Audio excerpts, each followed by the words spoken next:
U.S. President Donald Trump has said that Venezuelan opposition leader María Corina Machado is expected to come to Washington next week, and he looks forward to meeting her.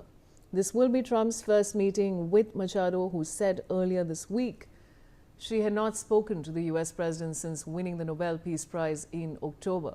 The meeting follows U.S. military actions in Venezuela that resulted in the capture of President Nicolás Maduro. Trump added that Venezuela will need time to rebuild before holding elections and highlighted plans for U.S. oil companies to help restore the country's oil infrastructure, with initial shipments to the United States already underway. Aditya, a lot of developments as far as this is concerned. What more can you tell us? Well, absolutely. It's a very, very significant development that has happened, Vishali. Machado will definitely meet with Trump next week. Considering the current situation in Venezuela, things have not been.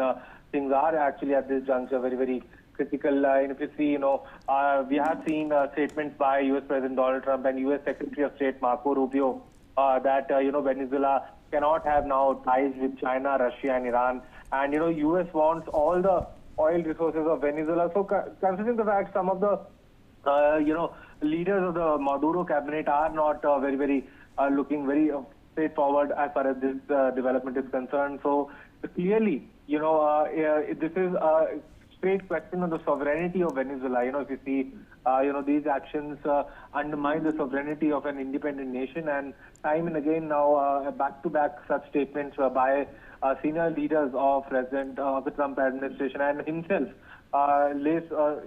shows the fact that indeed from here on how these will pan out in the larger global geopolitical scenario, and definitely it is something which raises questions as to how there has been a disruption in the global world order. Vishali. Stay on with me, Aditya. Now, President Donald Trump has said that